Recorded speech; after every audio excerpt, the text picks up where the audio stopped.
baca gini, Allahumma laka sumtu wa bika amantu wa ngala rizqika aftortu zahabat doma'u wa batal adil uruku wa batal ajru insya Allah, kan begitu dulu bahasanya ya. Maaf kalau ada salah-salah kata ya, karena udah lama saya tidak mengimani, jadi mungkin ada salah-salah kata, saya minta maaf dulu buat kawan-kawan yang muslim. Ingat saya seperti itu. Dan waktu roti mau masuk ke mulut saya itu, si Hardi itu kawan menggembala kambing, adiknya Rupiati itu nangis. Jadi si Rupiati bilang gini, Min, kasihlah adikku tuh roti. Jadi roti itu separuh saya kasih dia. Dia cepat-cepat makan anak ini. Setelah dimakan habis, saya mau makan yang separuh ini, nangis lagi anak ini. Kurang katanya. Hah? Kok kurang? Kan udah tak kasih. Masa kurang terus? Kasihlah sama adikku. Baru saya itu ingat firman Tuhan yang malam-malam saya baca itu. Akulah roti hidup. Nah ini roti. Oh, kalau yang aku kasih roti sama anak ini, nanti aku dikasih roti sama Tuhan. Tuhannya orang Kristen. Roti hidup. Biarlah aku kasih sama anak itu. Nah, seperti itu. Jadi saya ilal amam, ilal amam, ilal amam, ihoyati ilal amam, ilal kifai ihoyati ala dawan,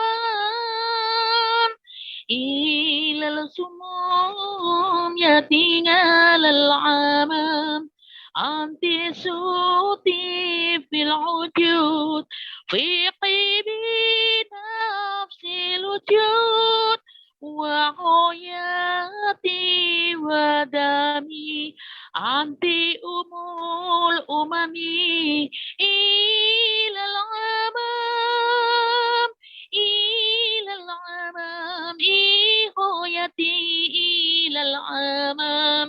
Nah, itu lagu saya dulu, andalan saya kalau lomba-lomba itu saya lagunya ilal amam. Nama saya Ibu Siti Aminah. Saya berasal dari Desa Wonosari, Gunung Kidul, Yogyakarta, ya. Latar belakang saya berasal dari keluarga besar Muslim. Bapak, mama, dari nenek moyang saya semua beragama Muslim, dan saya anak keempat dari 8 saudara orang Islam. Terus itu kan kata orang tua saya nih, kata kakek nenek moyang saya itu tidak boleh berkawan sama orang Kristen, haram, najis, tidak boleh, jangankan berkawan, teguran pun nggak boleh. Nah, saya itu kok, itu kan sama-sama manusia, tapi saya itu melawan gitu loh. Biar aja lah, aku tegur, kan namanya kawan. Nggak bisa melawan hati nurani saya kayak gitu. Biarin aja lah itu. Jadi saya diam-diam pergi Natalan ke tempat kawan saya tadi itu. Saya itu di luar mengaji, di dalam rumah saya baca Alkitab Perjanjian Baru yang di kolong itu. Akhirnya saya itu kan menggembala kambing tuh. Malam itu ya saya lupa tanggal tahunnya ya. Pokoknya saya malam-malam itu orang tua saya sudah tidur semua. Saya memakai sentir. Sentir itu teplok atau dian atau pelita itu di bawah kolong. Karena waktu itu kami orang miskin nggak pakai lampu, pakai petromak. Petromaknya kan dimatiin. Ya terus pakai lampu di bawah itu. Saya sembunyi di kolong tengah malam, semua sudah tidur. Saya membaca Alkitab. Ya, saya membaca Alkitab itu, saya tengok itu di Yohanes pasal 6. Pasal 6, Yohanes pasal 6 ayatnya yang 35. Saya membaca sampai sekarang masuk dalam hati saya itu. Berbunyi begini. Kata Yesus kepada mereka, Akulah roti hidup. Barang siapa datang kepadaku, maksudnya kepadaku itu kepada Tuhan Yesus itu, ia tidak akan lapar. Ia tidak akan lapar lagi. Haleluya, puji Tuhan. Shalom, salam sejahtera dalam kasih Tuhan kita Yesus Kristus. Bagaimana kabar saudara? Tentu harapan dan doa kami saudara dalam keadaan sehat dan diberkati oleh Tuhan. Saudara-saudara, pada waktu pengambilan video ini atau pembuatan konten ini, di kota kami sedang ada pemadaman listrik. Ya, namun saya terus ingin berbagi dengan saudara untuk kesaksian-kesaksian hidup ini yang doa saya kiranya dapat memberkati saudara di mana saja berada. Nah, kali ini kesaksian yang luar biasa di mana anak-anak di pedesaan ya mereka boleh menerima Yesus Kristus karena ketertarikan mereka kepada Alkitab untuk membacanya. Saudara-saudara, firman Tuhan memang benar ya bahwa Alkitab itu memiliki suatu kuasa, memiliki suatu mujizat yang luar biasa. Setiap orang yang membaca membencinya, namun ketika mereka membacanya mereka merasa tertarik dan mereka kemudian mempercayai karena ada mujizat di dalamnya. Nah, bagaimana kisah ini selanjutnya? Silakan saudara simak video yang kesaksian ini selengkapnya. Haleluya. Yang terkasih dalam Tuhan Yesus Kristus, nama saya Ibu Siti Aminah. Saya berasal dari Desa Wonosari, Gunung Kidul, Yogyakarta. Ya, latar belakang saya berasal dari keluarga besar Muslim. Bapak, mama, dari nenek moyang saya semua beragama Muslim, dan saya anak keempat dari 8 saudara. Mama saya bernama Ibu Sartini dan bapak saya namanya Karjan Hardoswito. Bapak saya seorang petani dan mbok saya atau mama saya itu seorang kepala adat atau ketua adat, atau kalau orang Jogja bilang itu sesepuh desa di situ. Jadi kalau ada acara-acara hajatan apa semua itu simbok saya yang bikin sesaji. Nah, itu di kejawennya masih ada. Nah, saya keluarga Muslim yang taat beribadah. Nah, perkenalan saya atau dari saya belum mengenal Tuhan Yesus sampai saya sekarang mengikut Tuhan Yesus itu dimulai dari semenjak saya SD sebenarnya itu. SD itu waktu SD saya itu didaftar sama kakak perempuan saya Mbak Ratmi yang nomor 3, saya kan nomor 4. Nomor 3 itu bawah saya. Si Mimin disekolahkan di Muhammadiyah. Nah, saya sekolah SD itu di Muhammadiyah Wonosari, Gunung Kidul, kabupatennya ya, Gunung Kidul, daerah istimewa Yogyakarta. Saya sekolah di Muhammadiyah. Nah, di saat sekolah di Muhammadiyah itu, saya melewati kantor lurah. Nah, di samping kantor lurah, itu ada sekolah Kristen. Namanya BOPKRI, Badan Usaha Pendidikan Kristen Republik Indonesia. Nah, kalau SD Muhammadiyah nyebrang, kalau SD BOPKRI itu nggak nyebrang, dekat kantor lurah. Saya rumahnya dekat kantor lurah desa. Nah, waktu itu saya didaftar sekolah di SD Muhammadiyah, saya nggak mau. Saya itu nggak mau. Kenapa nggak mau? Karena saya takut waktu itu nyebrang jalan. Tapi kakak saya bilang tak anter. Saben dino tak terke. Saben tiap pagi saya antar sekolah. Baru saya berangkat. Itu kakak saya. Jadi setiap pagi saya sekolah di Muhammadiyah terus. Sampai saya kelas 2 SD. Kelas 2 SD pertengahan mau naik kelas 3. Itu tiba-tiba saya pulang sekolah ya. Saya kan sekolahnya kan pakai baju panjang, baju kurung gitu kan, pakai jilbab. Kepalanya kan sering gatel tak buka, saya nggak mau. Tapi kalau di sekolah nggak pakai jilbab kan saya kena hukuman. Jadi ini kalau pulang sekolah tak buka, saya nggak mau. Nah, nanti ketahuan kakak saya dipukul. Digo, jilbabnya dipakai. Ya saya pakai lagi. Tak lama-lama saya bosan waktu itu. Saya nggak mau pakai jilbab karena gatal kepala saya kan. Kakak saya marah. Nah, pada suatu hari, saya ini naik kelas 3 SD. Di SD Muhammadiyah itu saya naik kelas 3 SD. Pulang sekolah, saya itu tiba-tiba nemu kertas. Kertas itu ada gambarnya Sinterklas. Tapi waktu itu saya nggak ngerti, karena saya orang Islam. Saya nggak ngerti, itu gambar apa sih? Kok ada orang pakai topi merah, bajunya bawa karung, iki opo, tapi ada tulisannya, saya bisa baca kan, saksikanlah, hadirilah Natal. Waktu itu gitu, jadi saya itu nggak tahu iki opo, saya tanda tanya. Tiba-tiba ada anak menangis, perempuan namanya Resiva Natalia. Itu kawan saya sampai sekarang. Itu tiba-tiba teriak, Min. Saya kan panggilannya si Mimin. Min, kui gambarku. Katanya, itu gambar saya.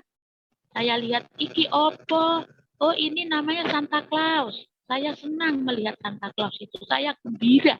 Waktu itu saya belum mengenal Tuhan Yesus. Saya mengenalnya Sinterklas itu. Dia bilang begini, kawan saya, ini punyaku. Nanti Natalan ke rumahku ya. Aku malu, aku orang Islam. Gak apa-apa, pergi aja ke Natalan saya. Itu saya kelas 3 SD itu. Nah, pas Natal, saya ke rumah dia pulang sekolah, saya tepat-tepat menggembala kambing. Saya bilang, Mbok saya, Mbok aku ngarit. Baik, ngarit itu mencari daun-daunan untuk kambing. Saya nggak menggembala kambing ke lapangan. Karena saya diam-diam mau pergi ke Natalan kawan saya itu. Siang-siang pulang sekolah jam 2 siang saya Natalan ke tempat kawan itu. Nah, pas Natalan di rumah kawan saya namanya Resiva Natalia itu tadi, anak-anak kecil itu ketemu Sinterklas. Jadi Sinterklas itu yang saya tengok di gambar itu tadi ada turun dari mobil. Nah, saya ini kan minder, namanya saya orang Islam, terus itu kan kata orang tua saya ini, kata kakek nenek moyang saya itu tidak boleh berkawan sama orang Kristen, haram, najis, tidak boleh, jangankan berkawan, teguran pun nggak boleh. Dan saya itu kok, itu kan sama-sama manusia, tapi saya itu melawan gitu loh, biar aja lah aku tegur kan namanya kawan. Nggak bisa dilawan melawan hati nurani saya kayak gitu, biarin aja lah itu. Jadi saya diam-diam pergi Natalan ke tempat kawan saya tadi itu. Nah, itu kawan-kawan saya itu semua yang Kristen itu dibagi hadiah sama Sinterklas. Saya tidak dibagi karena saya duduk di bawah pohon jambu, jambu air, jambu kelampok bahasa Jawanya. Saya duduk itu saya menangis. Dalam hati saya gini, kenapa lah itu orang gendut itu kok nggak ngasih aku hadiah? Kok anak-anak itu dikasih? Oh mungkin karena aku ini orang Islam, jadi aku nggak dikasih. Ternyata pemikiran saya itu salah. Tiba-tiba Sinterklas udah dikeroyok anak-anak kecil loh, dipeluk Sinterklas, Sinterklas, dipeluk, dicium semua. Ho ho ho ho. Saya itu tengok begini kayak orang stres. Saya sedih. Tiba-tiba Sinterklas datang menghampiri aku iki. Datang, langsung dia gini. Jenengmu sapa, Nduk? Katanya, namamu siapa? Saya bilang, Pak, saya namanya Siti Aminah. Saya agamanya Islam. Apa boleh saya ikut Natalan? Itu pertanyaan pertama saya. Jadi Sinterklas bilang, Tuhan Yesus itu mengasihi semua manusia. Mau Islam, mau Kristen, Hindu, Buddha, Katolik, Konghucu, semua dikasihi oleh Tuhan. Dicintai oleh Tuhan. Jadi, ini Sinterklas kasih kamu hadiah, kamu pilih, katanya. Yang lain itu dibagi satu-satu, tetapi saya ini diprioritaskan malah saya disuruh milih. Lah tak lirik-lirik begini kan ada yang pita-pita cantik. Itu aja lah besar kayaknya itu isinya apa ya dalam hati saya namanya anak kecil. Tak ambillah itu. Terima kasih Sinterklas. Iya, nanti bukanya di rumah ya. Iya, saya nggak tahu itu isinya apa. Kayaknya berat, pikir saya ini pasti buku diare, kalau nggak buku diare ini kamus bahasa Inggris dalam hati saya. Nah, terus saya dipanggil sama orang tua kawan saya itu, sama kawan-kawan saya kan, ikut makan, saya malu. Jadi karena saya malu, saya dibawain makanan. Saya tengok dibawain minuman, kaleng-kaleng itu kan Sprite, Coca-Cola, terus roti-roti bolu. Namanya saya anak orang miskin. Saya anak orang susah. Tengok makanan begitu ya, saya senangnya luar biasa. Dieman-eman itu saya nggak minum, saya nggak makan. Nanti aja lah tak bagi sama adik-adikku. Begitu dalam hati saya, karena saya ini anak orang nggak punya. Pas saya pulang ke rumah bawa makanan itu hadiah itu kan tak umpetin di perut. Saya kan pakai baju gamis, jadi kan nggak kelihatan kan, baju kurung begitu, nggak kelihatan. Saya ditanya sama kakak saya itu laki-laki, abang saya yang sulung namanya Mas Eko Sartono. Nah, Mas Eko itu tanya saya, apa kui? Apa itu? Enggak, perutku sakit. Saya bohong, itu perut sakit karena saya hadiah itu tadi. Itu yang di kantong kui, apa sing neng kantong kui? Makanan. Siapa yang kasih? Ibu Oneng Wardani, itu yang lagi Natalan. langsung sama masih saya itu diambil makanan itu, diinjak-injak. Saya menangis 1 hari 1 malam. Saya nggak mau menggembala kambing. Saya nangis terus. Makanan bolu enak-enak, tidak. Itu kan mubadir. Nggak boleh, ini haram. Najis. Saya dipukul. Terus saya nangis di kamar. Saya nangis di kamar, saya ingat ini di perut saya ini, saya sembunyi di kolong. Kolong kalau di tempat saya itu namanya amben. Amben itu dipan. Nah, saya sembunyi di bawah dipan. Tak buka aja itu. Ternyata isinya itu Alkitab. Tapi Alkitab Perjanjian Baru yang warnanya hijau. Kecil itu. Isinya apa ki? Tulisannya Injil. Nah, tulisannya Injil. Saya bilang begitu. Ini Alkitab orang Kristen. Jadi saya sembunyikan di bawah kolong itu. Tadi saya tutup pakai sarung bantal, tak tutupi. Terus saya keluar. Tapi saya itu rasanya ingin melihat itu terus. Karena saya sempat membuka satu kejadian. Saya baca kejadian. Saya senang rasanya saya membaca ini. Kayaknya itu ini kayak sejarah ini dalam hati saya. Terus saya senang kan, saya umpetin itu Alkitab Perjanjian Baru tadi itu. Saya sembunyikan, nggak ketahuan. Nah, saya keluar, terus dibilang sama mbok saya, Min ngaji. Ya, ngaji. Jadi, saudara-saudaraku yang terkasih dalam Tuhan Yesus, saya itu di rumah, waktu SD ini, saya itu membaca Alkitab Injil Perjanjian Baru itu di kolong tempat tidur, di amben namanya. Gak ada yang tahu satupun. Itu sampai bertahun-tahun itu. Terus saya di sekolah itu mengaji, belajar karena saya orang Islam ya. Saya belajar di sekolah dan di luar saya ngaji juga. Dan waktu itu kelas 3 SD itu saya juara samroh atau qasidah. Karena waktu itu pelajarannya itu di pengajian saya, guru saya ngaji ya, saya ingat. Mas Nyoto, Mbak Endang, Mbak Tri, terus Mas Gatot, Bu Narti, sama apa itu Bu Nek. Nah, itu guru-guru ngaji saya. Mereka sayang sama saya karena saya itu suka kawan saya yang satu ikut MTQ, Musabaqah Tilawatil Quran, dan saya mengikut qasidah. Saya juara ya, alhamdulillah ya, puji Tuhan. Waktu itu saya menyanyi lagunya Ilal Amam, itu juara di seluruh Kabupaten Gunung Kidul. Saya masih ingat lagu itu andalan saya. Boleh saya menyanyi sebentar ya? Lagu saya Samroh itu, Qasidah itu kawan saya bawa rebana sama itik-itik-itik itu. Saya menyanyi. Dulu lagunya begini, saya menyanyi sedikit. Ilal amam, ilal amam, ilal amam, ihoyati ilal amam. Ilal qifai hoyati ala dawan. Ilal sumum yatingal al-amam. Anti suti fil wujud fi qibi nafsil wujud wa hoyati wa dami. Anti umul umami ilal amam, ilal amam, ihoyati ilal amam. Nah, itu lagu saya dulu, andalan saya kalau lomba-lomba itu saya lagunya Ilal Amam. Saya tanya sama guru ngaji saya, Mbak Endang namanya. Mbak, ini lagu Ilal Amam itu artinya apa? Pokoknya kamu nyanyi aja lah. Sampai saya duduk di sini nih, sampai saya kesaksian ini saya nggak tahu artinya. Terus kalau saya baca Al-Quran, saya juga nggak tahu artinya. Jadi saya itu kalau baca salah, dipukul. Ini kenyataan ya, saya tidak mengada-ada. Saya kalau salah membaca Al-Quran, misalnya surat Al-Fatihah misalnya. A'udzubillahiminasyaitonirrajim misalnya. Bismillahirrahmanirrahim. Alhamdulillahirabbil alamin. Ar-Rahmanirrahim. Maliki yaumiddin. Kan gitu. Iya karena wa iyyaka nasta'in. Ihdinas siratal mustaqim. Kan gitu. salah itu dipukul sama kakak saya. Kleru, kleru. Jadi saya itu merasa tekanan batin. Tekanan batin apa? Saya ketakutan. Perasaannya ketakutan. Pulang sekolah kalau ngaji salah digebuk, dicubit, dijewer. Jadi saya merasa udah pulang apa jenenge itu menggembala kambing, capek, marip-marip langsung mandi ngaji, salah dipukul, ngantuk, capek.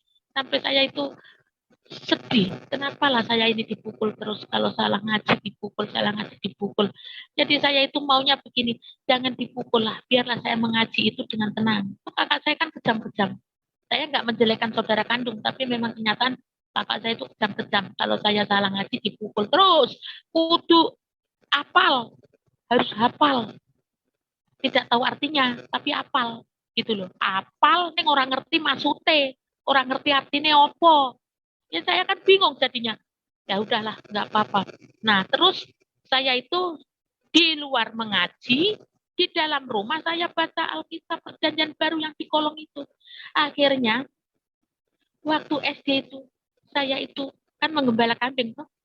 Malam itu ya saya lupa tanggal tahunnya ya. Pokoknya saya malam-malam itu orang tua saya sudah tidur semua. Saya memakai sentir. Sentir itu teplok atau dian atau pelita itu di bawah kolong. Karena waktu itu kami orang miskin nggak pakai lampu, pakai petromak.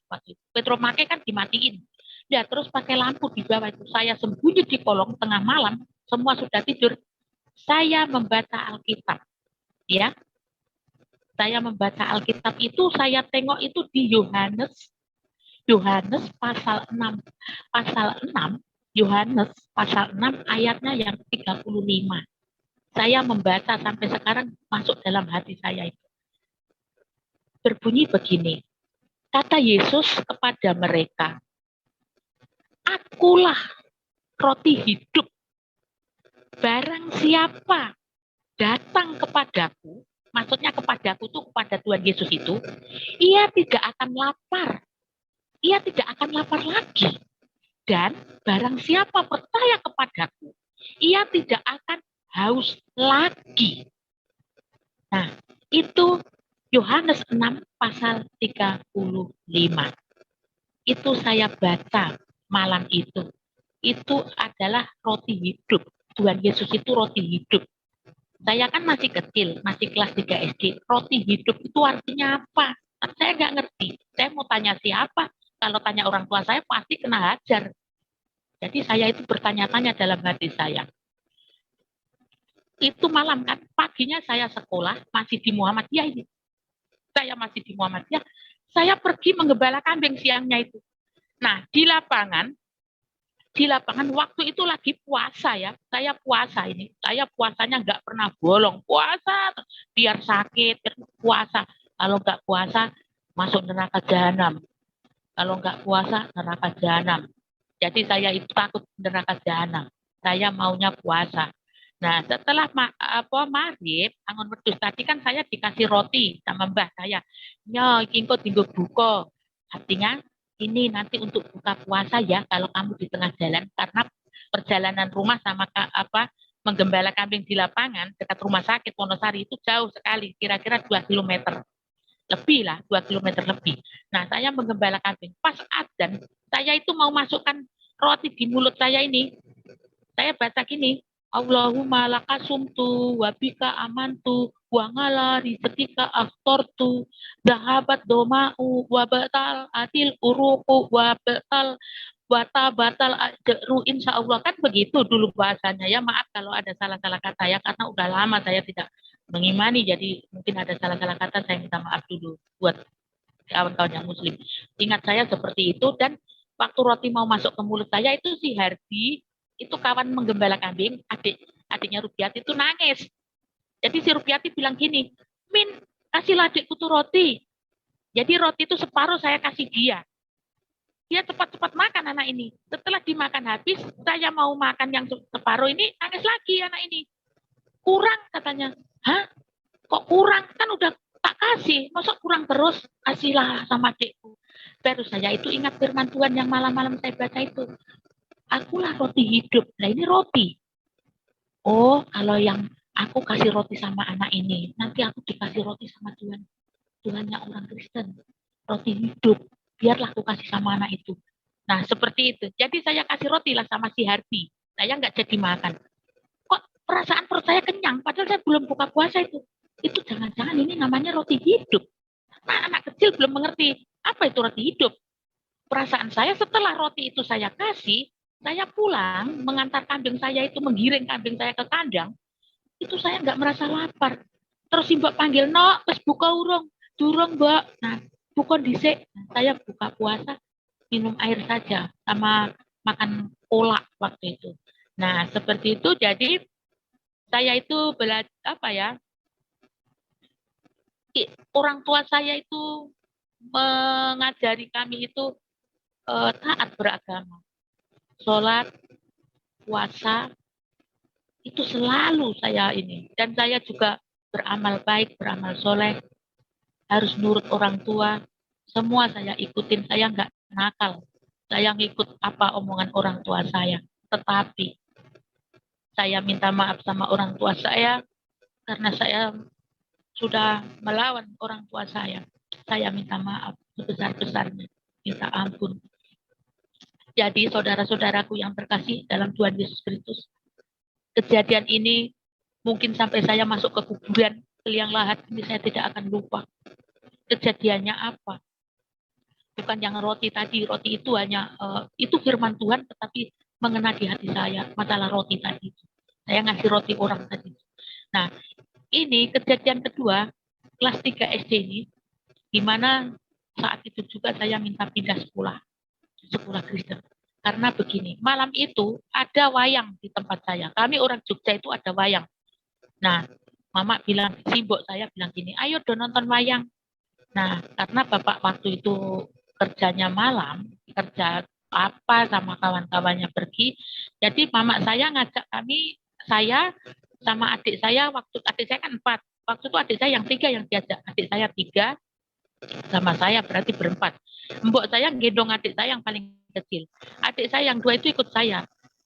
Waktu itu saya nunggu mbok saya karena mbok saya beli permen gula-gula di warung. Terus saya disuruh nunggu di namanya Taman Bunga. Taman Bunga itu di coba nanti ya dicek ya, saya tidak bohong. Ini taman bunga di daerah Wonosari, Gunung Kidul, di tengah-tengah kota. Itu ada lingkaran itu namanya Taman Bunga, itu paling angker seluruh kota saya itu waktu itu.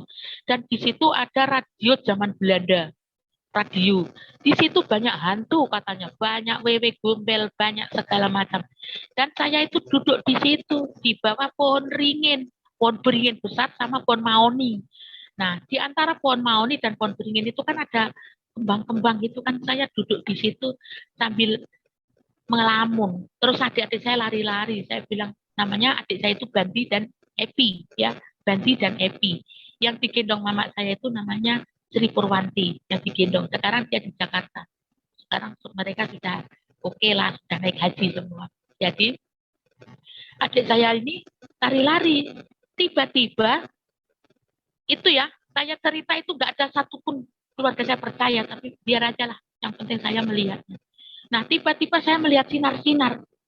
Sinar-sinar itu seperti bulat-bulat. Pertamanya bulat-bulat kayak bola bumi. Wih apa? Wih apa? Saya terkejut. Karena sinar itu tiba-tiba itu kayak di film begitu. Biar langsung kayak ada orang gitu. Wih apa tuh? Jangan-jangan genderuwo. Waktu itu saya melihat itu saya pikir genderuwo. Namanya saya anak kecil. Nggak tahu. Iki apa? Kok wong lanang? Kok laki-laki di depan saya tapi mukanya nggak kelihatan. Mukanya itu kayak apa ya? Kalau lampu bukan lampu kayak lampu tapi mak biak gitu. Biar kayak petir gitu loh. Mak biak gitu warnanya itu mengkilat putih bersinar-sinar seperti apa ya kalau kita bisa kayak berlian atau apa mak biak. Saya itu kaget. Iki opo? Saya itu cuman bilang iki opo. Artinya ini apa? Saya mau ngasih tahu adik saya lari. Nggak bisa. Itu sinar itu mendekat saya, mendekat saya, mendekat saya. Tiba-tiba sudah dekat itu ternyata manusia, berbentuk manusia, bukan manusia tapi bentuknya seperti manusia, tetapi mukanya itu enggak kelihatan. Mukanya bersinar-sinar. Tapi badannya ini saya melihat pakai baju kayak daster. Menurut waktu saya, kalau sekarang sudah tua ini saya tahu itu jubah. Tapi dulu waktu kecil saya kira daster. Saya pikir iki apa genderuwo, apa setan, apa jin, apa ya? Kok tiba-tiba di depan saya? Ini kan tempat angker. Jangan-jangan ini hantu dalam hati saya.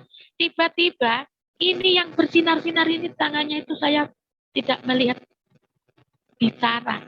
Suaranya itu halus, halus dan lembut, melebihi orang keraton. Halus suaranya. Ditempel tangannya ini ke di dada saya ini. Lus. Dia bilang lus. Lus itu apa? Saya juga nggak ngerti. Bukan los, tapi los apa lus begitu. Lus begitu. Dan saya itu ambruk. Saya tumbang. Saya tumbang dan adik-adik saya yang dua itu, si Banti sama si Evi teriak-teriak, Mbak, si Mimin semaput, si Mimin semaput. Akhirnya saya dibawa pulang ke rumah, diobati sama nenek moyang saya, dan saya sadar. Dan nenek moyang bilang, itu adalah penunggu taman bunga. Jadi kamu jangan ke sana lagi, itu hantu. Nanti kamu dicekek, nanti kamu mati. Saya bilang saya tidak dicekek, saya dipegang batu, saya dibilang lus. Terus saya semaput, saya pusing, saya muntah waktu itu muntah, muntah, muntah terus. Nah, saya tidak tahu itu apa ya. Saya tidak mikir gitu, saya tidak hiraukan. Tetapi kok saya pemikiran saya itu kayaknya teringat setiap saya angon wedhus duduk di tengah lapangan ya, di tengah lapangan kan ada gawang itu, gawang olahraga itu orang sepak bola. Saya ingat itu apa ya? Kata orang tua saya itu hantu, tetapi nggak mungkin itu hantu menurut anak kecil seperti saya. Dan setelah saya mempelajari Alkitab Perjanjian Baru di kolong itu terus-menerus, akhirnya saya putuskan saya mau sekolah BOPRI, Badan Usaha Pendidikan Kristen Republik Indonesia. Waktu itu saya sakit. Saya bilang mama saya, aku pindah sekolah. Aku nggak mau sekolah Muhammadiyah. Kenapa? Waktu itu karena saya sering dipukuli kalau ngaji salah kan. Jadi saya ketakutan. Ketakutan terus perasaan saya ini. Akhirnya itu saya trauma. Digebuk, kalau salah digebuk, salah dicubit, digebuk, dicewer, digebukin pakai banggal, diceten itu semeti yang untuk nyemeti garan kepang itu, diceteni pontate saya, duet, duet, duet, karena salah, salah mengucap lafal-lafalnya itu salah, tidak boleh salah. Saya salah terus, karena saya capek angon wedus itu, jadi saya ngajinya salah-salah, dipukul habis-habisan. Nah, terus akhirnya saya bilang gini, Mbok, saya mau pindah sekolah di Bobri, di tempat itu Santa Claus. Jangan, itu sekolah haleluya, tidak boleh, haram, najis, kamu mau murtad, kamu mau kafir. Pak, si Mimin mau kafir nih, mau sekolah di Bobri. Saya bilang, saya kalau nggak mau sekolah di situ, saya nggak mau sekolah. Ya udah, nggak usah sekolah, biar kamu buta huruf, katanya. Saya dimarahi. Nah, pulang menggembala kambing, waktu itu sudah habis hari raya Idul Fitri ya, udah selesai. Nah, saya pulang menggembala kambing, saya jatuh sakit. Saya jatuh sakit dan ini kesaksian ini biar didengar mbok saya ini. Mbok saya puji Tuhan masih hidup, kakak adik saya masih ada semua. Itu mereka mendengar nanti bahwa saya betul-betul kena penyakit leukemia. Si Mimin ini, saya kena penyakit leukemia, diponis sama dokter. 17 hari lagi mati, meninggal dunia saya, kata dokter waktu itu. Waktu itu saya dibawa ke rumah sakit Sarjito Yogyakarta. Dari Wonosari itu nggak bisa dibawa ke Sarjito, tapi tahun berapa itu saya sudah lupa. Saya itu divonis penyakit leukemia sama dokter di dokter Sarjito, rumah sakit Sarjito Yogyakarta. Itu tahun berapa ya, waktu saya masih kelas 3 SD itu mau naik kelas 4. Saya mau mati katanya. Saya 17 hari lagi meninggal dunia. Disitulah orang tua saya terenyuh. nangis mbok saya, bapak, semua kakak adik saya nangis. Mimin mau mati, padahal saya ini anak paling rajin, juga rajin beribadah, nurut sama orang tua. Kerjanya saya menggembala kambing, nimba air, ngisi bak, ngisi itu gentong. Saya orangnya rajin, paling rajin. Tapi saya divonis leukemia. Jadi mama saya menangis, mama saya tanya sama saya, simbok saya ini. Simbok saya itu padahal orang paling dihormati di kampung saya karena dia seorang sesepuh desa. Orang paling dituakan, dihargai dan dihormati. Tapi kenapa saya sampai katanya saya melawan orang tua ini? Saya tidak melawan. Nah, terus simbok saya bilang gini, "No, kamu jangan mati. Kamu jangan sakit ya. Kamu minta apa aja, nanti simbok turutin. Yang penting kamu itu jangan mati," katanya. Mama saya itu nangis. Dulu katanya melahirkan saya itu susah. Susah. Saya itu dulu apa? Itu usus, kalung usus. Saya juga kembar banyu, kembar getih, maaf. Kembar getih itu kembar darah. Jadi hampir mati mama saya melahirkan saya itu. Jadi mama bilang, "Kamu jangan mati. Apa yang kamu minta, kamu saya turutin." Lah itu dalam hati saya kesempatan nih, dalam kesempitan.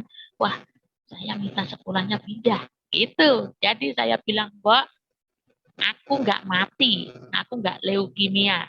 Padahal itu ada surat dari dokter vonis saya leukemia. Betul-betul ada. Tidak saya bikin-bikin, tidak saya uh, cari gaya-gaya atau bongbong, tidak. Kenyataan. Boleh ditanya sama orang tua saya.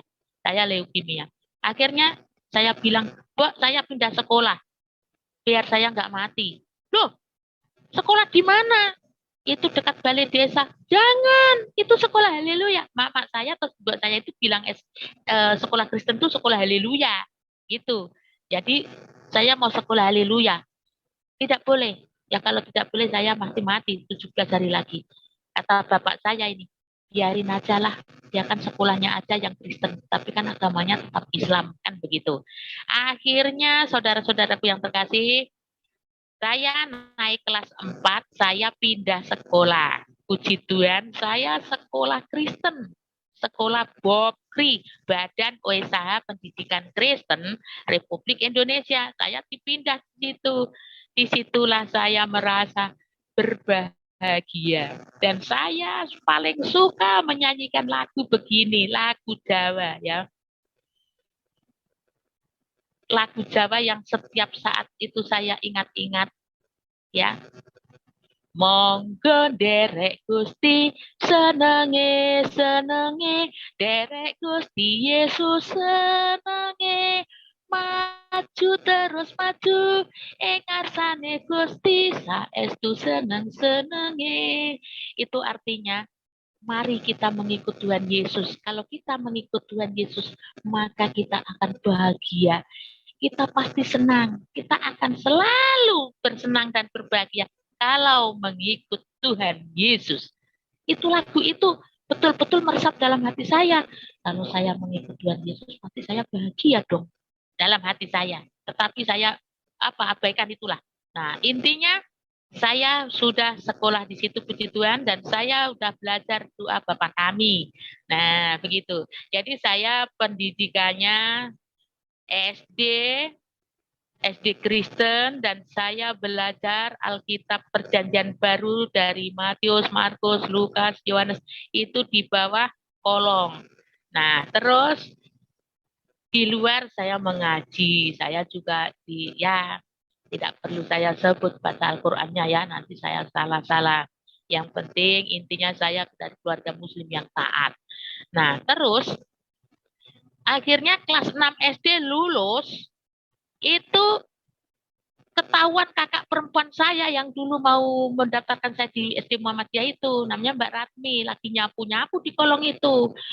Ketahuanlah di situ ada kitab ya, kitab Perjanjian Baru. Teriak-teriak kakak saya ini, "Min, iki opo?" Saya bilang, "Itu kitab, Alkitab Injil."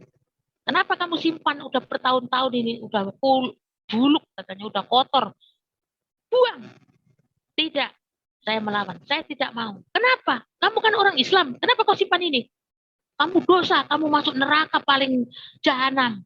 Neraka kamu nanti keraknya kerain neraka, intipe neraka kowe. Kamu nanti kayu di neraka itu kamu kayunya dibakar. Saya bilang biarinlah, mau jadi kayu kayak, mau intip neraka kayak biarin, saya mau belajar. Saya kan belajar, saya nggak mengimani. Saya hanya belajar Kristen. Kenapa tidak boleh? Tidak boleh. Nah, datanglah bapak mama saya, semua kakak-kakak saya ngumpul. Ternyata selama ini si Mimin mau ikut Tuhan Yesus katanya. Selama dia sekolah di Muhammadiyah nggak mau itu gara-garanya ini nih. Gara-garanya ini nih. Bakar. Saya disuruh membakar Alkitab saya itu. Yang saya cintai itu. Yang saya senangi itu. Saya disuruh membakar sama orang tua saya. Bakaran. Nah, orang dibakar, kamu nggak usah meneruskan SMP. Kamu buta huruf, nggak usah sekolah. Udah jadi pembantu rumah tangga aja. Saya kan nangis. Saya sedih. Nanti saya leukemia lagi. Saya bilang begitu. Ah, mati-mati aja lah katanya. Udah mati-mati aja dia. Udah besar dia mati-mati aja lah. Anak banyak pun katanya. Kata kakak saya. Anaknya kan 8. Saya nomor 4. Biar aja hilang-hilangan dok cici. Kehilangan telur 1 nggak apa-apa. Dia mati aja lah. Jadi saya menangis. Saya mau berdoa. Berdoanya bukan Tuhan Yesus, tidak. Saya berdoanya itu, ya Allah. Ya Allah, kenapa orang tua saya ini kejam? Kenapa kakak saya ini kejam? Kenapa saya disuruh membakar Alkitab ini? Ini kan nggak salah. Alkitab kan nggak salah. Yang salah itu kan manusia. Nah, bakarlah itu, bakarlah itu. Hati saya bilang jangan. Tetapi di depan mata mereka saya harus membakar. Jadi sebelum saya membakar Alkitab itu, saya disuruh baca surat Al-Fatihah dulu 1 kali sama baca saya teriak Allahu Akbar. Allahu Akbar, Allah Maha Besar. Saya jadi bimbang dan ragu. Kenapa saya disuruh membakar Alkitab tapi membaca Allahu Akbar? Allah Maha Besar. Kalau Allah itu Maha Besar, nggak mungkin Allah menyuruh itu. Kan yang menyuruh manusia. Allah itu pasti baik, Maha Pengasih dan Penyayang. Ini kok disuruh bakar Alkitab? Siapa yang bilang? Saya bilang, emang pancen Gusti Allah nyuk kongkon bakar iki. Oh, pokoknya kamu bakar sekarang juga. Itu tiba-tiba abang kandung saya yang sulung Mas Sarto, namanya Eko Sartono itu, dikampleng saya itu. Dikampleng tuh dihantam itu muka saya ini. Duok! Langsung matanya hijau. Ini biru-biru kayak orang pakai make up. Dihantam. Bakar sekarang juga. Saya bilang, saya doa Bapak kami. Karena saya itu posisinya separuh Kristen. Karena sekolah di itu baru sekolah di situ udah disuruh bakar itu kan di luar ngaji, di dalam di sekolah Kristen begitu. Saya sekolah Muhammadiyah sampai kelas 3 SD, kelas 4 saya jadi 3 tahun sekolah Muhammadiyah, 3 tahun sekolah Kristen. Nah, saya tidak mau membakar, saya dipukuli sampai babak belur. Akhirnya disiramlah sama abang saya yang sulung itu Alkitab itu, dibakar sama abang saya. Saya nggak berani membakar. Saya masuk kamar, saya dipukuli, saya menangis terus sampai nggak mau makan 1 hari, nggak mau menggembala kambing. Jadi bapak saya bilang, jangan dipukuli, nanti dia sakit lagi, nanti dia mati. Biar aja mati. Tapi kalau saya bilang, saya pura-pura kan nggak mau makan, terus lemas, terus saya pura-pura semaput. Padahal saya nggak semaput waktu itu. Ih, Mimin semaput, nanti dia mati. Udah jangan dipukul lagi. Itu taktik saya supaya saya nggak dipukul terus. Begitu. Pura-pura saya semaput. Gitu. Nah, kejadian itu kemudian saya sudah lulus SD, masuklah saya SMP. Di SMP ini saya itu ganas atau nakal dan brutal dan liar. Kenapa saya bilang begitu? Alkitab saya sudah dibakar, tetapi hati saya mengatakan saya mau sekolah Kristen. Kalau nggak sekolah Kristen, saya tidak mau sekolah. Nah, bagaimana saya merayu? Padahal saya itu NEM saya paling tinggi, saya ikut 10 besar. Saya nilainya paling satu kecamatan itu nomor 1 saya, namanya Siti Aminah. Itu NEM saya tertinggi waktu itu. Dan saya sekolahnya diterima di SMP Negeri 2. Tapi saya nipu orang tua saya nggak diterima. Akhirnya kakak saya nggak percaya kan. Masa nemu juara siji kok orang ditompo? Lucu katanya. Ini sekolah favorit, ada drum band, ada semua negeri. Kamu sekolah di situ? Saya bilang tidak. Kalau kamu sekolah Kristen, kamu jangan minta biaya orang tua. Baik. Dan saya, ini kesaksian saya biar didengar sama guru saya ya. Moga-moga ibu guru saya Bugi namanya Sugiyati. Ibu Sugi mendengar. Ibu Sugi ini beragama Kristen. Dan saya bilang Bu Sugi, Bu, sekolah ajeng sekolah dan SMP buat printing buat nentuk kali bapak mama sibuk pulau. Nah, Gini aja, ini bahasa Indonesia aja ya, saya pakai bahasa Jawa, maaf. Gini aja, Min, kamu gimana kalau kamu tinggal di rumahku, kamu bantu-bantu aku nyuci, masak, isi bak air. Dulu nggak ada PDAM, nggak ada, adanya sumur. Sumurnya 25 meter. Nah, saya nimbang, isi bak mandi, bak air, gentong di dapur, semua tak isi penuh, nyuci. Terus sekolah saya dibayari. Nah, ada yang nelpon. Maaf, terjeda sebentar, tadi ada yang nelpon. Maaf. Nah, terus akhirnya saya ikut guru saya, Ibu Gi itu. Nah, saya sekolah di SMP Bogri. Kalau SD-nya Bogri 2, SMP-nya Bogri 1. SMP Bogri 1, Wonosari, Yogyakarta. Kepala sekolahnya Bapak Mukarto. Nah, di SMP ini, saudara-saudaraku yang terkasih dalam Tuhan Yesus, di SMP ini saya sudah mulai melawan dengan guru agama saya. Saya belajar Kristen di sekolah, karena sekolah saya sekolah Kristen. Saya membenci Kristen, tapi saya sekolahnya Kristen. Terus saya memakai kalung salib, saya memakai anting salib. Kok saya senang, tapi saya benci gitu loh. Benci tapi rindu gitu. Benci sama agama Kristen, sama Tuhan Yesus. Saya nggak mikirnya Tuhan waktu itu. Yesus, Yesus Kristus. Aku rasa seneng.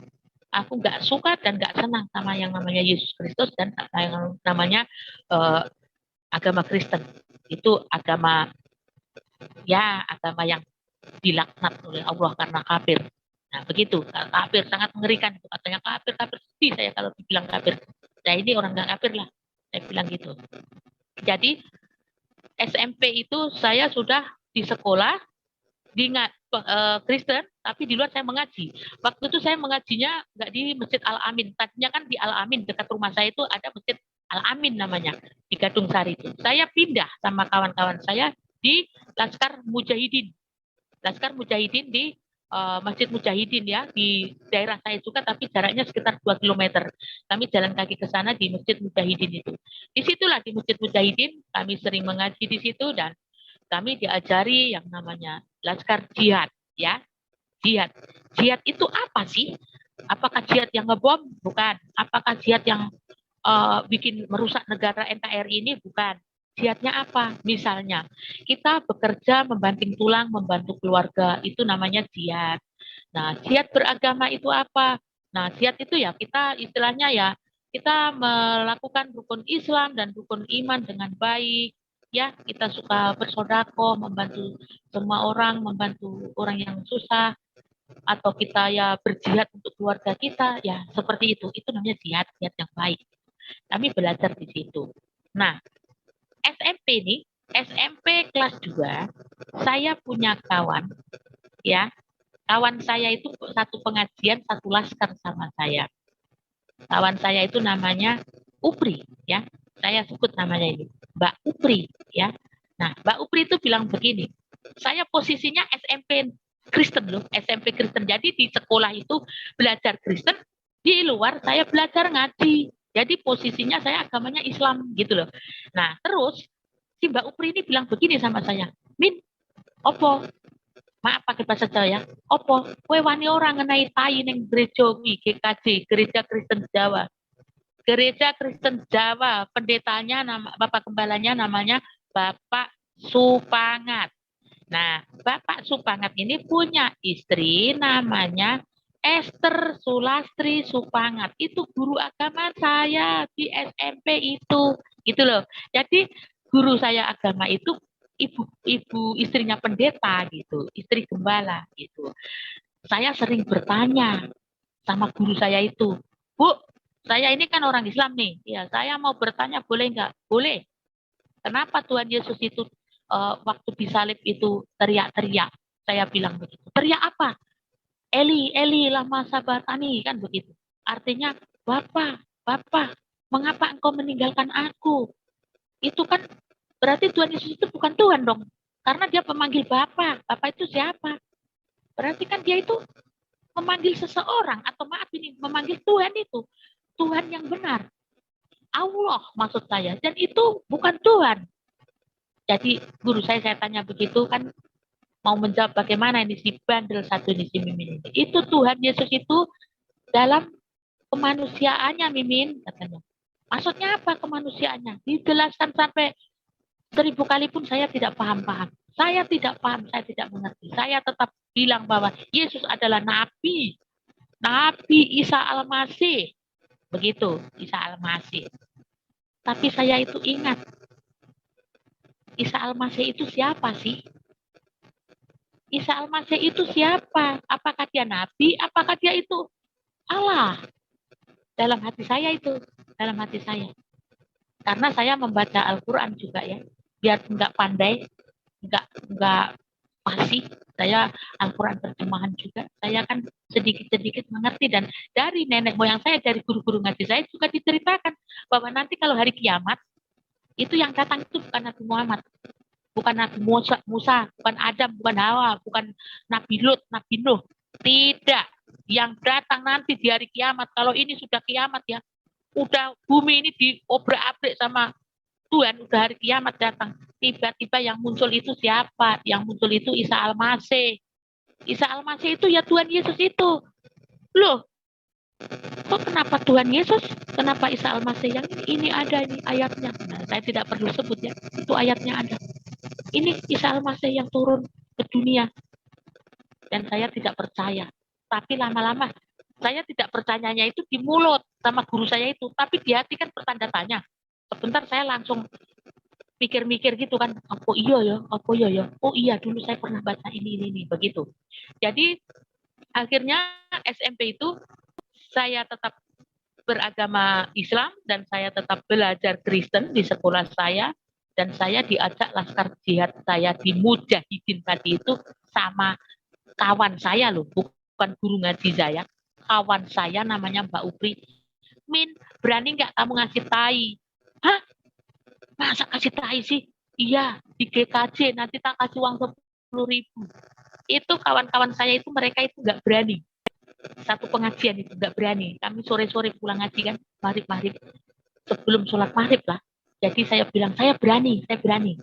Maaf ya, saya berak. Saya berak di kantong kresek. Langsung saya lari ke gereja Kristen Jawa, Wonosari. Itu pertama kali saya datang menginjak ibadah di situ, saya menangis 1 hari 1 malam. Saya ingat. Waktu saya datang, saya sudah masuk Kristen. Saya datang ke gereja saya. Nah, terus akhirnya saya masukkan tai di situ. Saya masukkan tai di situ, saya lari. Tiba-tiba koster yang tukang nyapu-nyapu itu mau ngepel. Ditengoknya ada kantong kresek itu apa? Tiba-tiba dia melihat kan, namanya Pak Deno. Pak Deno itu melihat tai itu. Dia kaget. Aduh, sopo iki sing dokok kene katanya. Siapa yang naruh di sini ya? Tiba-tiba Pak Deno itu duduk bersimpuh di dekat tai itu. Saya kira dia mau mati-mati tai saya itu. Ternyata, maaf ya, saya nggak ngomong kotor, ini benar. Benar. Tiba-tiba tai itu didoakan sama Pak Deno. Katanya begini, Tuhan Yesus, tolonglah Tuhan, jamalah orang yang sedang membuang tai ini. Saya ngintip dari jendela. Saya menangis itu sampai 1 malam suntuk, gak bisa tidur. Karena saya merasa saya bersalah dan berdosa. Kenapa lah saya taruh tai tadi gara-gara uang 10.000 ini. Uang 10.000 itu saya kembalikan sama kawan saya. Pri, aku emoh duitmu. Aku dosa. Ora dosa, aku jadi wong kafir. Ora dosa, katanya. Enggak dosa, kamu mendapat pahala, katanya. Jadi katanya saya mendapatkan pahala. Saya mendapatkan pahala kalau membuang tai itu di gereja itu. Dan saya menangis. Saya merasa berdosa. Dan saya dalam hati saya, saya tidak mau lagi lah. Kok kayaknya ini perbedaannya luar biasa. Kenapa orang Kristen ini saya caci maki kok? Saya caci maki tiap hari kawan-kawan saya yang Kristen itu. Saya bilang, kafir. Saya sering ngecek begitu. Saya sering mengejek kawan-kawan saya itu kafir tiap hari. Itu orang kafir. Itu orang haleluya. Kafir lah dia. Pasti masuk neraka jahanam. Itu kata nenek moyang saya begitu. Jadi saya pakai kata-kata itu masuk ke otak. Masuk otak bahwa orang Kristen itu kafir. Kafir. Itu kan sangat kata-kata yang keji kayak gitu kalau kita pikir-pikir. Saya merasa berdosa loh. Saya merasa sedih. Nah, terus akhirnya setelah saya banyak kepikiran malam itu gara-gara membuang tai. Saya stres luar biasa. Saya sedih. Karena pada waktu itu saya ingat firman Tuhan yang pernah saya baca di kolong tempat tidur saya itu. Terambil, saya ingat ya, lihat orang-orang yang melakukan kejahatan itu jatuh. Mereka dibanting dan tidak dapat bangun lagi. Itu saya pernah membaca ayat itu dan saya menangis. Lihat orang-orang yang melakukan kejahatan itu jatuh. Mereka dibanting dan tidak dapat bangun lagi. Itu selalu saya ingat-ingat firman Tuhan itu pernah saya baca. Di mana ya? Saya mikir-mikir gitu. Saya dibanting nanti sama Tuhan ini. Kalau saya sudah berbuat jahat ini. Saya menjolimi waktu itu. Saya menghina Tuhan Yesus dengan membuang tai di situ. Nah, setelah kejadian itu, saya sudah stres. Nah, kejadian kedua kali, kawan saya itu ngajak membakar gereja. Min, ayo dibakar gereja GPDI yang di Balearjo. Karena tiap hari nyanyi-nyanyi pakai band, itu bising. Kita mendengarnya stres. Saya tidak mau membakar waktu itu. Saya mengambil salib, ya, salib yang dari kayu, ya. Saya ambil dari gereja itu dan saya patah-patahkan salib itu. Saya bakar salib dan kami lempari gereja GPDI, gereja Pentakosta di Indonesia. Kami dulu paling benci luar biasa itu, karena tiap hari menyanyi pakai tepuk, pakai band, pakai bunyi cik, pakai gitar. Kami bosan mendengarnya, kami lempari batu. Ini kesaksian ini semoga didengar sama saudara-saudara terkasih dalam Tuhan Yesus. Saya minta maaf kepada saudara saya Runti dan kawan-kawan saya yang di GPDI di Jogja. Saya minta maaf sebesar-besarnya. Aku si Mimin dulu suka mematah-matahkan salib dan juga kawan saya maling menjarah di situ. Kami obrak-abrik di dapurnya, itu tempat untuk masak yang di dapur, bukan yang di gereja, kan belakangnya ada dapur kan. Kami maling itu dulu beras apa semua sama kawan-kawan saya. Jadi saya minta maaf sebesar-besarnya, itu kejadian itu saya yang melakukan sama kawan-kawan saya. Dan kawan saya, ayo kita bakar aja lah gereja ini. Saya bilang, janganlah kita nanti masuk penjara. Benar, kawan saya itu membakar itu, dibakar. Saya nggak ikut. Tapi saya terkena juga. Akhirnya kami dipanggil. Waktu itu saya masih di bawah umur. Jadi kami dipanggil secara kekeluargaan begitu. Karena yang waktu itu terbakar hanya dapur. Gerejanya nggak terbakar. Ini betul saya sama kawan-kawan saya ya. Kawan-kawan saya di pengajian. Betul ini ya. Jadi kalau kawan saya dengar ya, biarlah mereka mendengarnya. Karena ini kenyataan yang saya alami. Dalam hidup pribadi saya ini saya alami. Membakar GPDI, tetapi gereja depan itu nggak terbakar, cuma dapur sedikit, itu pun sedikit. Karena nggak kebakar-bakar, hujan. Waktu itu kan pure, tiba-tiba hujan. Padahal tadinya nggak hujan itu, terang benderang.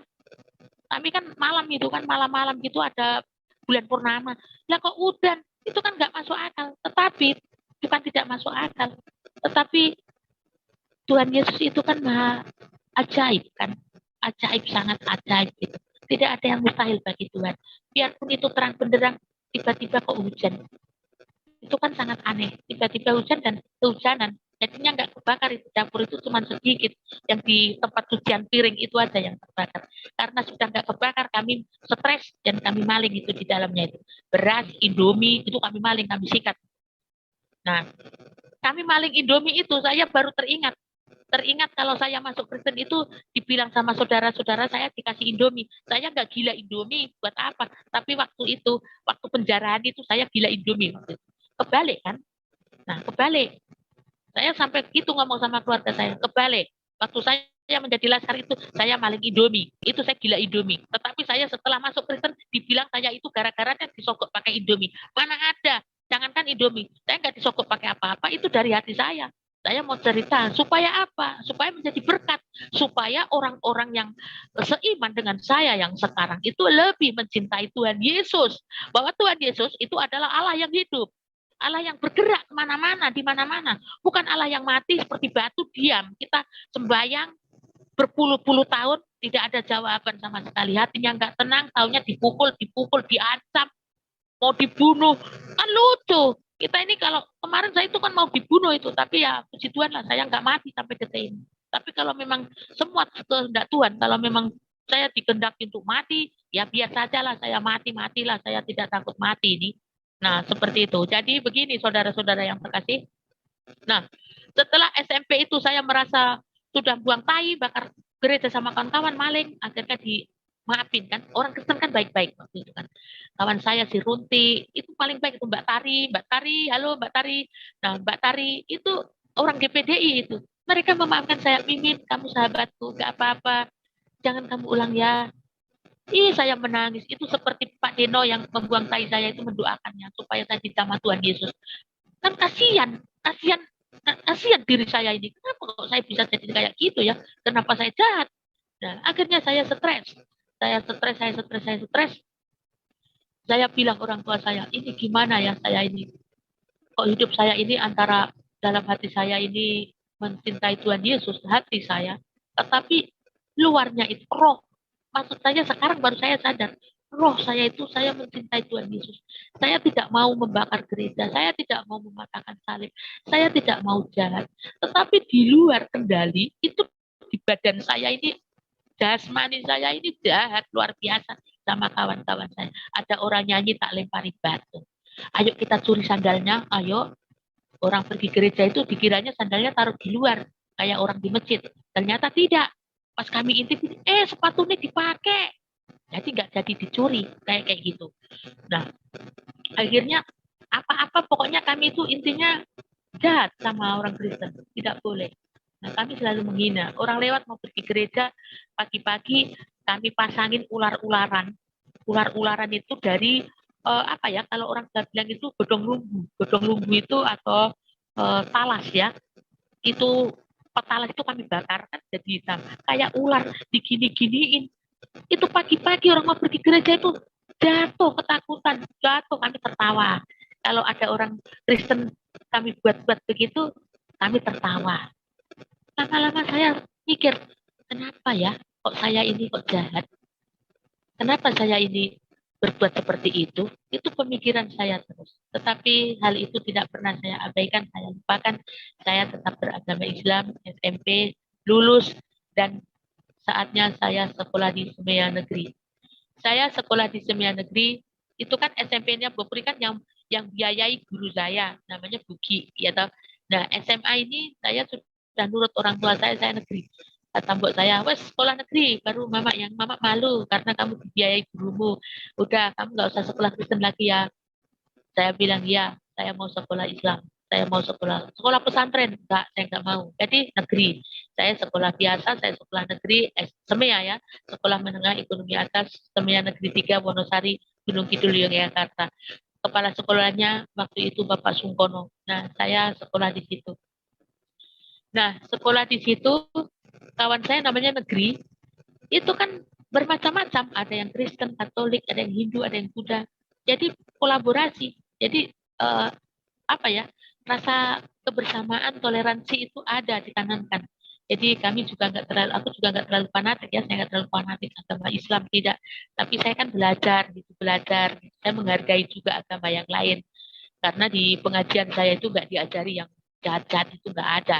Cuman kami sendiri. Kalau guru ngaji itu nggak ngajari kami jahat. Yang jahat itu manusianya. Saya sama kawan-kawan saya jahat. Gitu. Jahat karena nggak suka sama orang Kristen. Tapi ada juga sih yang ngajari, si satu dua itu ada, nggak semuanya. Ah, orang itu kafir. Itu yang ucap itu tuh Manyoto, guru saya. Namanya Sunyoto. Sekarang Manyoto udah jadi Ustadz.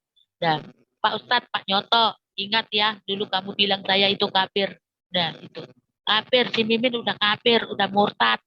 Diejek-ejek saya tiap hari. Kalau Tuhan Yesus bisa terbang nggak? Diejek-ejek kayak gitu. Tapi saya ya biar aja. Pas saya pulang ke Jogja pertama itu seluruh kampung saya teriak, haleluya, haleluya. Ngejek saya. Tapi saya diam aja. Ya betul, itu saya diejek-ejek. Sekarang udah nggak lagi. Saya tanamkan NKRI. Negara Kesatuan Republik Indonesia Bhinneka Tunggal Ika. Itu saya tanamkan sama adik-adik saya. Sampai sekarang mereka menghargai saya, tapi di mulut, tapi di hati mereka itu masih ngecek-ngecek saya.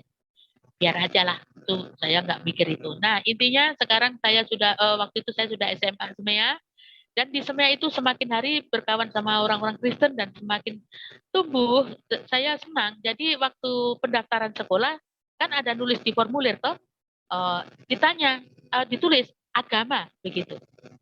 Saya tulis agama saya Kristen, padahal saya agamanya Islam.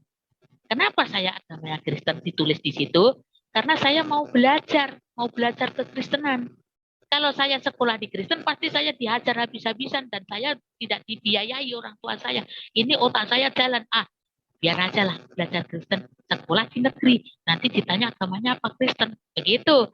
Akhirnya saya menulis di formulir agama saya Kristen dan saya ikut pelajaran Kristen.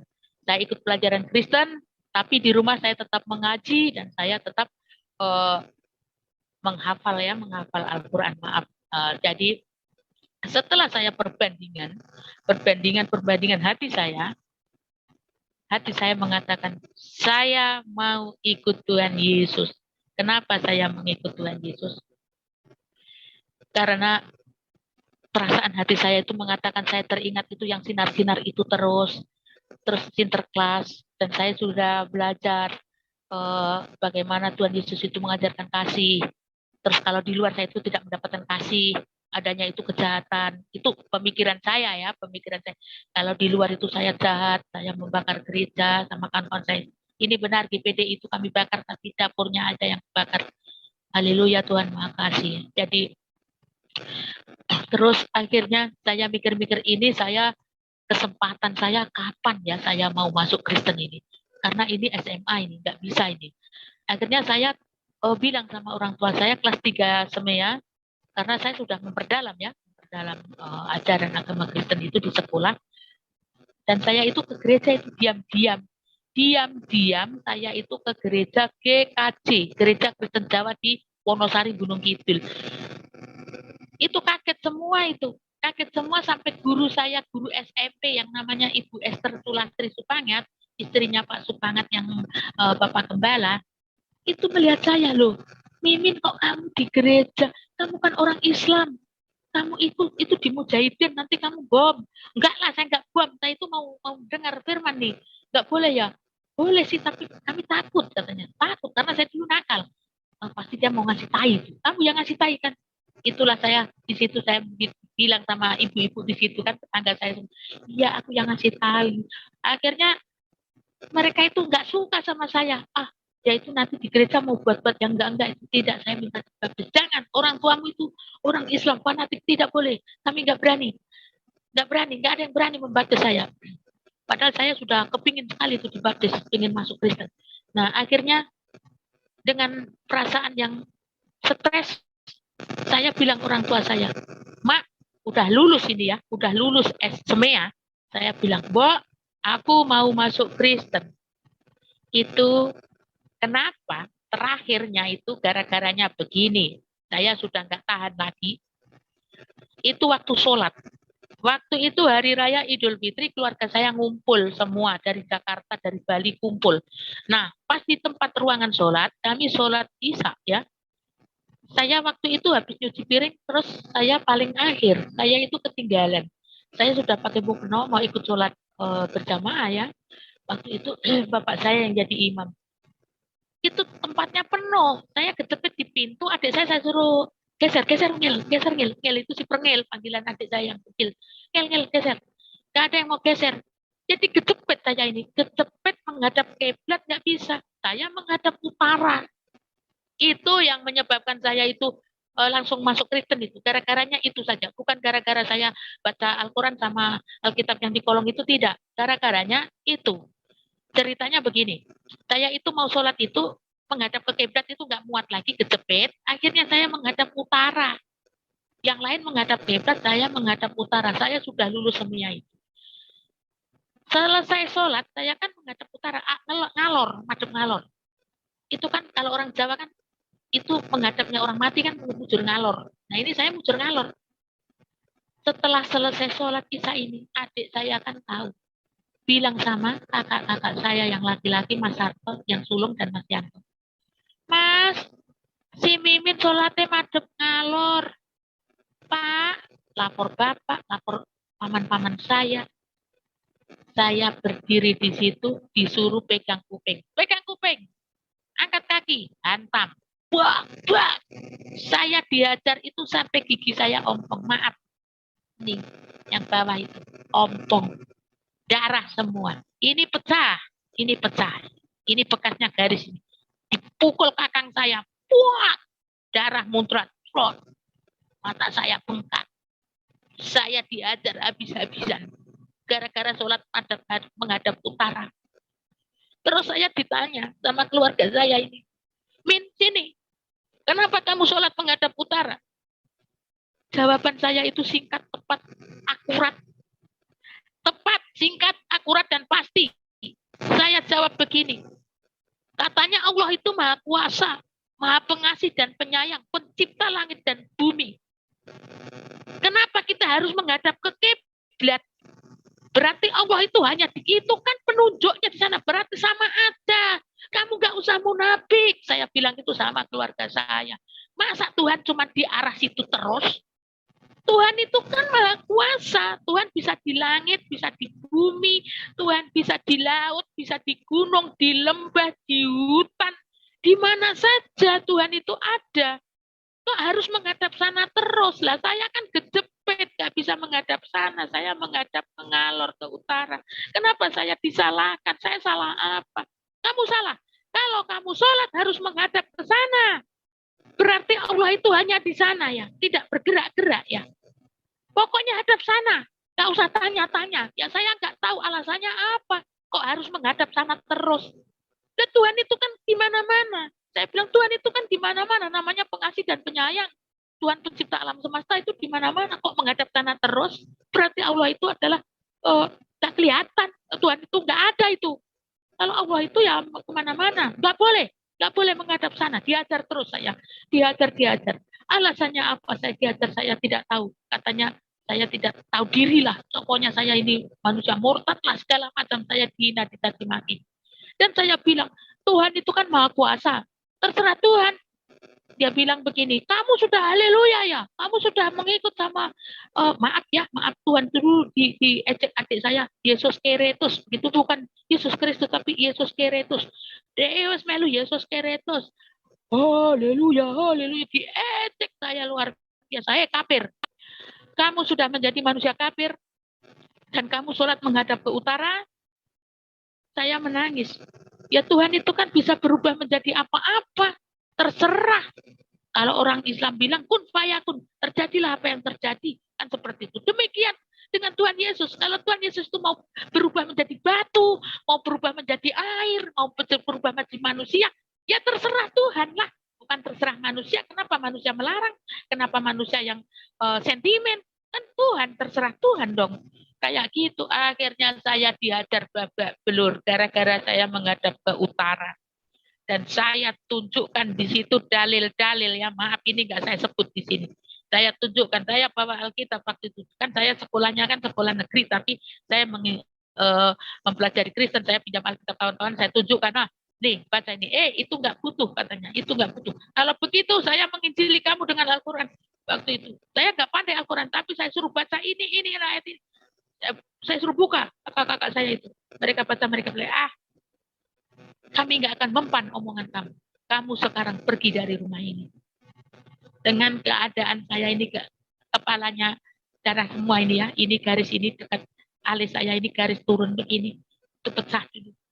Saya darah semua, mbok saya nangis. Min, kamu mau kemana? Saya tidak tahu mau kemana. Saya buka di kamar itu kan udah nggak dipukul, saya masuk ke dalam. Itu Alkitab saya dirobek-robek. Itu Alkitab pinjam kawan saya di sekolah. Saya sudah lulus SMA ya. Saya mau minggat. Saya minggat aja lah. Saya udah nggak tahan lagi. Pas saya di kamar saya bersih-bersih apa semua. Saya ditendangi lagi. Pergi. Aku bilang, aku mau masuk Kristen. Aku mau ikut Tuhan Yesus. Karena Tuhan Yesus itu Allah yang hidup. Kalau kita berdoa itu Tuhan mendengar. Tapi saya tidak dikasih uang. Celengan saya waktu itu cuma sedikit. Nggak bisa mau pergi kemana. Akhirnya saya dipukul terus. Saya pergi gereja diseret. Saya pergi ke gereja ya. Gereja GKJ namanya. Gereja Kristen Jawa. Itu kalau ini kesaksian ini didengar seluruh RT saya. Seluruh Kabupaten Gunung Kidul. Biar tahu bahwa saya tidak bohong. Itu si Mimin itu. Memang nyata kok. Kemarin kan saya pernah kesaksian di sana. Jadi mereka tahu saya sudah murtad. Jadi akhirnya saya itu bingung saya mau kemana. Nah, setelah saya itu stres lulus semia tadi itu, saya mau pergi kemana, saya nggak mau ngaji, saya udah nggak mau ngaji, saya nggak mau ngaji, saya di gereja diinjak-injak, saya mau kemana, saya bingung. Akhirnya saya terjerumus ke dunia gangster, ya. Gangster itu di Jogja zaman saya dulu ada. Ini saya nggak mengada-ada. Ada Kisruh, ada Joksin, Trah Budek, Oblo, organisasi bocah lali omah yang merampok. Itu kawan-kawan saya semua. Saya lulus semua itu saya bingung. Saya mau kemana? Saya mau ikut Tuhan Yesus, saya dipukuli. Saya mengaji salah, dipukuli. Saya di rumah diusir. Akhirnya saya ikut mbah saya. Tapi saya setiap malam pergi, saya sudah lulus semua itu. Saya mabuk. Saya minum minuman keras sama kawan-kawan saya, sama geng saya. Waktu itu geng saya namanya CNX, cewek nekat. Sama anak-anak Wiro Brajan namanya Retno, kawan-kawan saya, Ribet AC, Wati, banyak dulu geng motor saya itu sama Uut, Utami Wulandari itu anaknya. Ya orang-orang terkenal lah di tempat saya. Dan bawa motor, kebut-kebutan kayak gitu, nakal, bandel, dan saya itu tomboy. Saya tomboy seperti laki-laki waktu itu. Rambut saya gundul. Saya gundul ada ini apa namanya saya bikin ada ekor anting banyak di sini. Semualah tindik-tindik saya bandel dan saya bertato seluruh badan saya karena saya stres. Saya stres, saya mau kemana? Jalan saya buntu. Buntu kenapa? Karena saya udah mengikut orang tua ini, saya nurut. Udah SMP nggak dibiayai, saya dibiayai guru saya. Cuma waktu itu saya pengen mempelajari agama Kristen, tapi dipukuli terus, dilarang, dipukuli, masuk di sekolah apa namanya Muhammadiyah. Saya nggak suka dipukuli sama keluarga, saya harus sekolah di Muhammadiyah. Kalau ngaji saya salah huruf alif batak sajim kakok salah digebuki. Terus saya itu mau kemana? Saya pikirnya itu, apakah saya itu pergi kemana? Apa saya masuk ke agama Hindu? Di sana di Jogja nggak ada sih, tapi nggak tahu. Saya juga nggak mau. Itu pemikiran saya sudah bingung. Saya nggak tahu. Akhirnya itulah saya terjerumus ke dalam dunia gangster di Jogja itu. Nah, karena saya sudah brutal sama kawan-kawan saya waktu itu ya, maling. Saya kan kayak laki-laki. Jadi kawan saya laki-laki semua, nggak ada perempuan. Saya betul-betul tomboy waktu itu. Dan saya tidak suka dengan perempuan. Maksudnya, maaf, bukan sama laki-laki, tidak cinta-cinta gitu, berkawan aja, berkawan sama laki-laki. Nah, setelah saya tomboy-tomboy gitu, orang tua saya kan malu. Sering ditengok-tengok kan, itu si Mimin kok kayak gitu ya, katanya. Akhirnya sama orang tua saya dikirim ke Jakarta. Saya dikirim ke Jakarta, dan di Jakarta itu tahun 97 saya di Jakarta, tepatnya di Kalideres, di belakang terminal Kalideres. Nah, itu ikut kakak perempuan saya, Mbak Ratmi itu. Mbak Ratmi yang mengantar saya sekolah di Muhammadiyah itu kakak saya. Saya ikut Mbak Ratmi dan saya disuruh kerja di PT Kron. PT Kron itu di daerah dekat Cengkareng itu ya. Pokoknya di daerah Sumurbur lah waktu itu kalau nggak salah itu. Di daerah Sumurbur atau Semati gitu waktu itu. Nah, saya kerja di PT Kron itu di tempat kakak saya itu pas mau baru kerja 1 minggu ya, itu terjadi kecelakaan. Waktu itu saya mau pergi ke Tangerang dari Kalideres, naik KBK ya, Operasi Wahana Kalbika, waktu itu naik jurusan M12 kalau nggak salah itu Kalideres, mana itu Tangerang Kota Bumi. Nah, saya mau ke Kota Bumi tempat Mas Sarto. Mas Sarto itu yang mukul saya sampai pecah ini saya itu. Tahun 97 itu. Nah, ke Jakarta. Ke tempat kakak. Bagaimanapun juga namanya saudara kandung. Biar aja lah karena saya salah mungkin. Saya mau kerja baik-baik lah. Saya sudah mau tobat di pikir saya itu. Nah, tiba-tiba di kebun besar terjadi kecelakaan maut. Ya, saya kan naik mobil kol diesel, zaman dulu tuh namanya kol diesel dari Kalideres, kol diesel, apa KBK, Koperasi Wahana KBK, jurusan Kota Bumi sampai di Kebun Besar Tangerang terjadi kecelakaan hebat. Itu mati semua. Yang tidak mati itu nenek sebelah saya sama cucunya sama saya. Sopir, nenek, penumpang yang lain itu meninggal semua di tempat. Dibawa ke rumah sakit waktu itu ke Sumber Waras. Sumber Waras tidak sanggup, dibawa ke Cipto Mangunkusumo. Nah, di Cipto Mangunkusumo itu saya koma beberapa hari. Pada saat koma, saya itu antara koma itu nggak mati loh. Dan saya juga nggak tidur. Antara sadar, kayak mimpi, kayak tidak mimpi, begitu perasaan saya. Saya bertemu sama sinar-sinar yang waktu SD itu. Waktu SD kelas 3, itu saya bertemu sinar-sinar di Taman Bunga. Iki kok kayak sing biyen kae perasaan saya itu. Ini kok kayak yang dulu itu sih. Tapi sekarang dia manggilnya enggak Lus. Dia manggil saya itu anakku, katanya. Anakku, anakku, katanya. 2 kali. Bangun, bangun. Bangun itu saya langsung bangun mata saya. Mata saya melek begini, kakak saya yang laki-laki itu, Mas Sarto yang mukul saya pecah ini, Min, kowe sadar kowe Min. Anu Mas tak pindah yo, tak pindah neng Tangerang yo, soalnya neng kene mahal katanya. Di sini Cipto Mangunkusumo mahal. Lagian abangmu kan tinggalnya di Tangerang di Kota Bumi, kamu saya pindahkan ke kantor ke rumah sakit Tangerang. Saya dipindah di rumah sakit yang orang puntung-puntung kakinya itu, rumah sakit Kusta di Tangerang. Dipindah di situ saya menangis. Mas, aku nggak tahan itu tengok orang kukunya hilang, tangannya hilang, dipotongin, diamputasi. Ya saya takut. Terus gimana ini? Saya nggak mau. Ya ayo pulang. Nah, nanti pulang kamu. Enggak, aku nggak mau pulang. Sakit. Nanti di rumah dipukul. Saya takut dipukuli. Tidak, saya tidak pukul kamu lagi, kata abang saya. Nah, sampai di rumah, saya dibawa nggak jadi di rumah sakit, sudah nggak sambung lagi, jadi disambung di rumah lah, perawatan di rumah sama kakak saya, sama ipar saya di situ. Nah, pada waktu satu malam di rumah Mas Sarto, mas saya itu, saya bermimpi begini, pergilah kamu ke Teluk Gong. Siapalah yang nyuruh saya ke Teluk Gong ini? Saya mimpi, antara mimpi dan tidak mimpi. Waktu itu mata saya melotot begini di kamar nggak tidur, tapi melamun. Masih sakit nyut-nyut badannya kan. Masih bengkak-bengkak. Jadi pergilah ke Teluk Gong. Ngapain ke Teluk Gong? Teluk Gong itu kan Jakarta Utara dalam hati saya. Pergilah ke sana, ke dekat pasar ikan. Di belakang pasar ikan itu ada palet-palet. Palet itu kayu-kayu. Ambillah di situ, kamu akan mendapatkan harta, katanya. Ah, jangan-jangan ini omongan setan dalam hati saya, mimpi saya ini.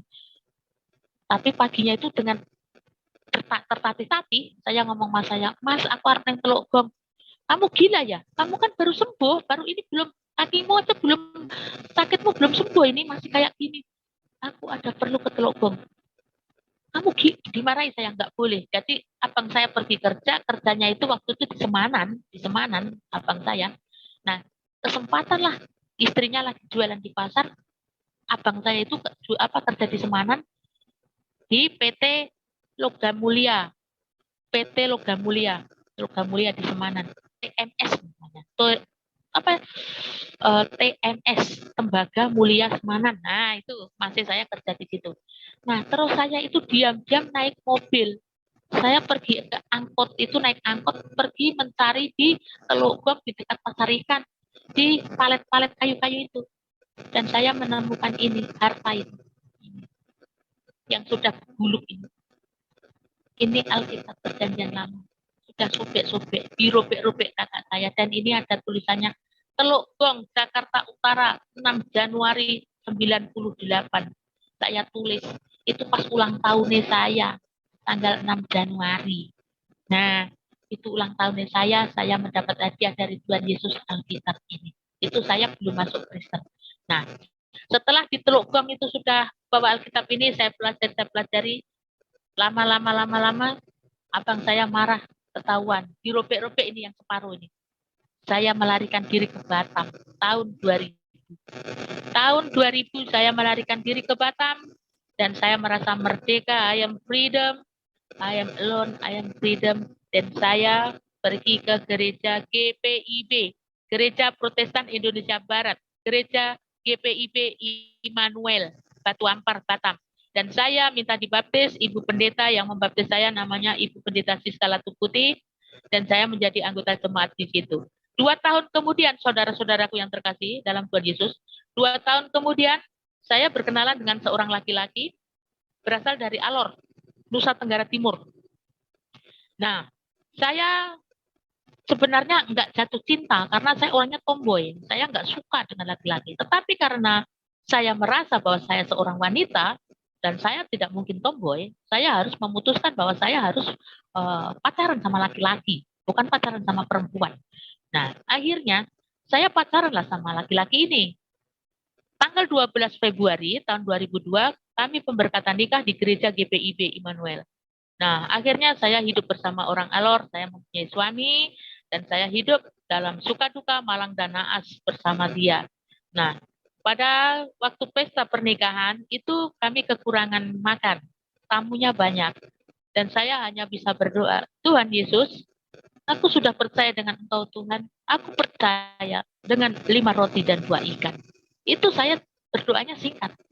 Dan puji Tuhan, makanan yang katanya, saya lagi duduk begini kan, di kuping saya dibisikin sama tetangga saya, Mbak, lauk entek katanya, lauknya habis dah. Masa kita pengantin kok dibilang lauknya habis, ya itu urusan dapur lah. Saya berdoa begitu, ternyata masih ada gitu, cukuplah sampai sisa-sisa itu, puji Tuhan. Nah, itu pengalaman hidup saya menikah sama orang Alor. Kemudian pernikahan ini tidak hanya sampai di situ, pergumulan saya mengikut Tuhan Yesus, dan saya sudah di blacklist dari keluarga saya tidak dianggap lagi, tidak dianggap, saya diusir, pokoknya udah blacklist lah, nggak kenal sama saya, bertahun-tahun orang tua saya tidak mengenal saya lagi. Si Mimin sudah mati, sudah kafir, sudah masuk Kristen, tidak boleh datang ke kampung, tidak boleh saya pulang ke Jogja, katanya. Nah, tapi itu kan tanah tumpah darah saya mau pulang, nggak apa-apa, mau diusir-usir lah. Kan begitu, saya mau tengok orang tua saya, mau diusir, dicaci maki, diludahin, biarin. Nah, terus akhirnya saya menikah sama suami saya, dan Tuhan berkati saya seorang anak laki-laki, tanggal 25 Agustus tahun 2006, itu ketuban pecah, tapi anaknya lahirnya tanggal 5 September, 10 hari saya mengalami kesakitan. Waktu itu mau dioperasi, Tuhan, saya tidak mau operasi Tuhan. Dan Tuhan mengabulkan tidak jadi dioperasi. Padahal itu dokter sudah vonis anak mati di dalam. Karena 10 hari sudah kesakitan dan keluar nanah waktu itu, maaf ya. Dan ternyata puji Tuhan saya hidup dan dengan normal. Dan suami saya bahagia waktu itu dan dia tidak minum lagi. Dan dia peminum toh. Nah seperti itu. Akhirnya hidup malang naas sama suami tadi 18 tahun ya. 16 tahun, 18 tahun lah. Tahun 2018 saya pergi ke Malaysia. Di Johor Bahru saya kerja. Saya kerja karena buat apa? Karena waktu itu di Batam dia kena PHK dan tidak dapat pesangon karena waktu itu ada demo-demo, jadi yang ikut demo itu dipecat begitu aja. Suami saya kan ikut demo-demo, akhirnya dipecat. Nah, dia nganggur 1 tahun dan saya pergi ke Malaysia.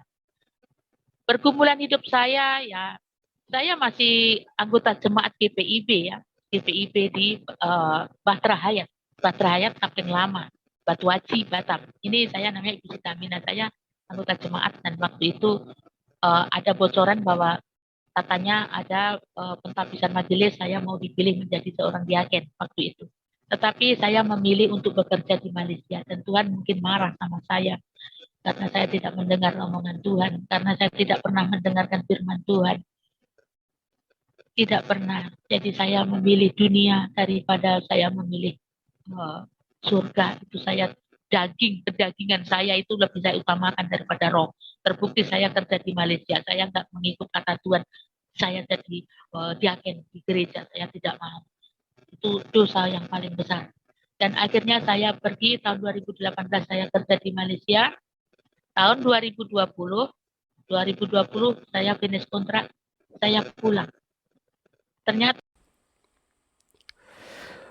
Puji Tuhan, Tuhan memberkati saudara. Teruslah bagikan tayangan-tayangan di channel kami kepada sebagian banyak orang supaya mereka juga diberkati oleh Tuhan.